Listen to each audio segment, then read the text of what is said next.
Sa pagkamatay ni Ricky Davao, maraming inamin at binulgar sa Jackie Blanco. Mga pains at the same time happiness tungkol sa kanyang asawang si Ricky Davao. At nagulat nga ang lahat dahil blended families pala sila. Akala ng karamihan ay si Malca lamang ang naging girlfriend ni Ricky Davao. Pero nagulat ang lahat, may anak pala ito sa ibang babae. At ito ang ating alamin kung paano tinanggap ni Jackie Lu ang pagkakaroon ng anak ni Ricky Davao kay Cheryl. At ganun din sa partner niya ngayon na walang iba ako si Malca. Kaya naman tinawag talaga si Jackie na isang martir. Pero ang sabi naman ng iba ay siya ang idolo ng karamihan dahil nandun ang pagpapatawad at the same time pagtanggap. Ating alamin ang buong kwento.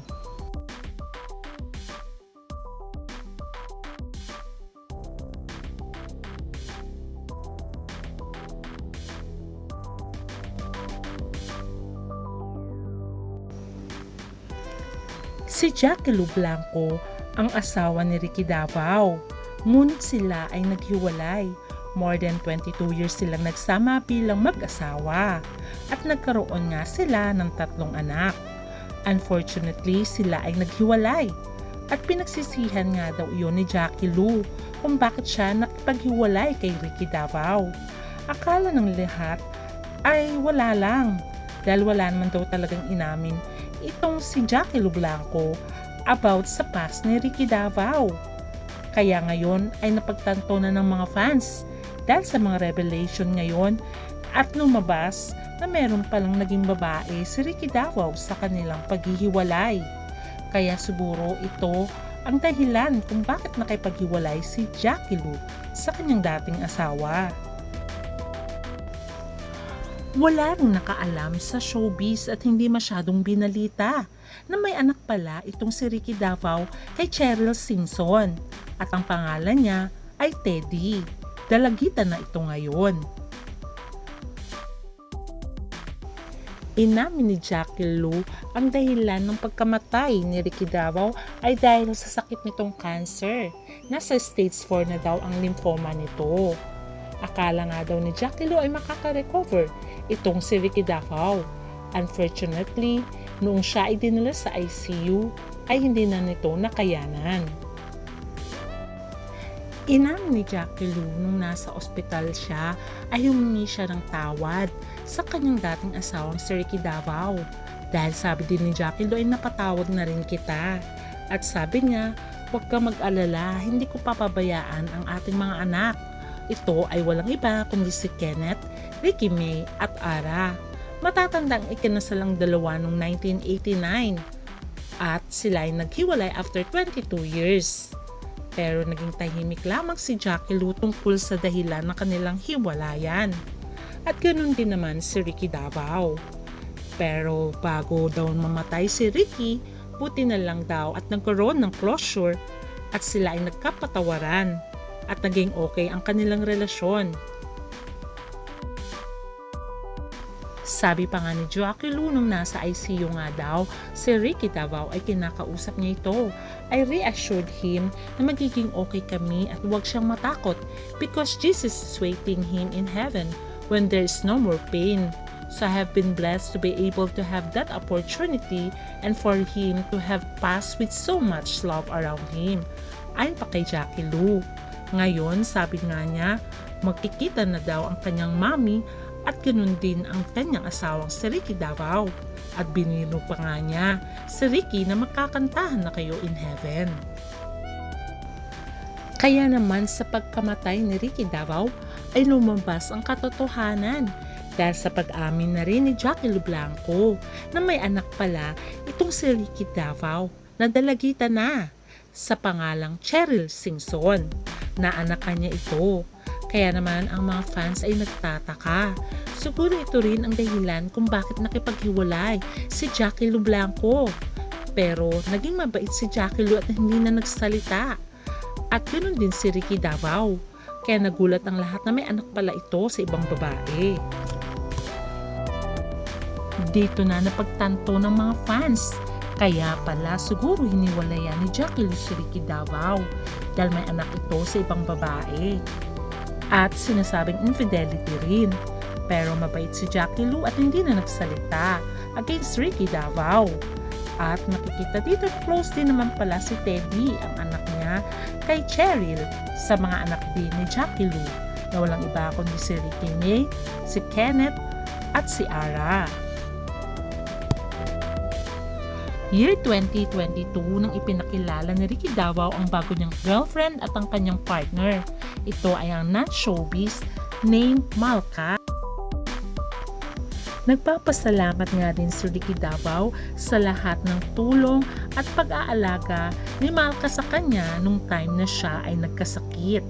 Inamin ni Ricky Davao na partner niya si Malka year 2022. Kaya ang tanong ng karamihan, makakapunta kaya sa labi nitong si Ricky Davao ang kanyang mga ex-partner na walang iba kundi si Mayet Malka at Cheryl Simpson? At matatanggap kaya ito ni Jackie Lou? Dahil kung tutuusin, siya pa rin ang original wife dahil hindi naman sila naghain ng annulment. Kaya naman ay siya pa rin ang magdidesisyon sa bandang huli. Kaya naman marami ang humahanga kay Jackie Lou dahil sa kanyang pagiging strong woman at nandun ang kanyang pagmamahal sa kanyang dating asawang si Ricky Davao at ang kanyang pagpapatawad at pagtanggap sa mga nakarelasyon ni Ricky Davao. I want to thank you, Malka, Ricky's girlfriend, for taking such good care of Ricky. I want to thank you so much.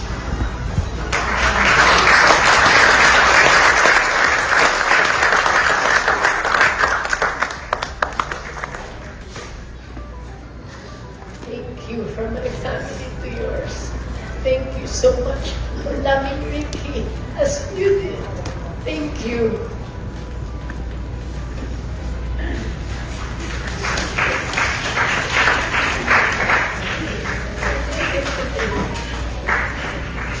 Alam niyo, nung nasa ospital si Ricky, 3 po kaming babae na nandoon.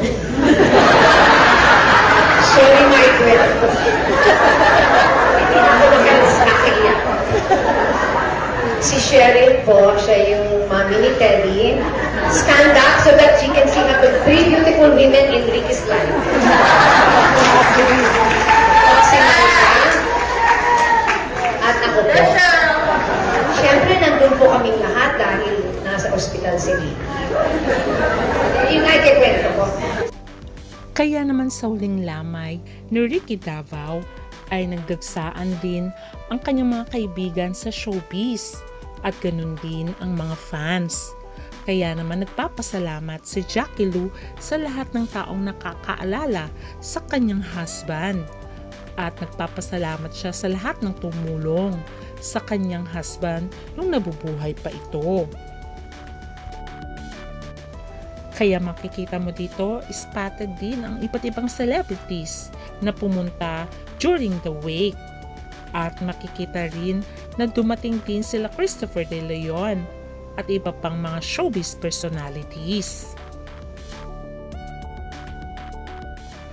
At during the wake, makikita mo na nandun din si Malka, katibi pa nga ni Jackie Lou Blanco, at nandun din si Teddy, na anak ni Ricky Davao kay Cheryl Simpson at ang kanyang kapatid na si Ara. At syempre, sa huling week ni Ricky Davao ay niyakap ni Jackie Lou Blanco si Malka nung lumapit ito dahil pinasalamatan siya ni Jackie Lou sa pag-aalaga niya kay Ricky Davao. Makikita dito ang pagmamahal at pagpapatawaran. At syempre, nandyan din ang naging third party sa hiwalayan na walang iba kundi si Cheryl Simpson na sa bandang huli ay nagtawanan na lamang silang tatlo. At ang biro pa nga ni Jackie Lou, sila daw si Aida, si Lorna at si Fe. O diba nakakatawa, 3 babaeng nagmahal daw kay Ricky Davao. Kaya natawa lahat ng mga taong nandun during the wake. Pero syempre, bilang original wife, si Jackie Lou Blanco pa rin ang nagbigay ng huling mensahe. At ito ang mensahe niya sa kanyang dating asawa. I will always love you. Thank you so much. Rest in peace. And now, pwede na kayong kumanta ni Pamita. Thank you, Ricky. You lived such a wonderful life. You were able to do everything. Kaya naman sa pagpanaw ni Ricky Davao, marami din talaga ang nalungkot dahil isa siyang magaling na aktor at direktor. At marami rin siyang mga contributions sa mundo ng showbiz. Kaya naman, ang sabi ng mga fans, rest in peace Ricky Davao. At salamat sa lahat ng mga pelikula, teleserye na inambag mo sa mundo ng showbiz. Rest now, ayon sa mga fans. Anong masasabi nyo sa ginawa ni Jackie Lou Blancong pagpapatawad sa mga naging partners din nitong si Ricky Davao? Please comment down. Isa ba siyang martyr o sadyang mabait lamang ang puso ni Jackie Lou Blanco? Hanggang sa muli, please don't forget to like, share, and subscribe. Bye!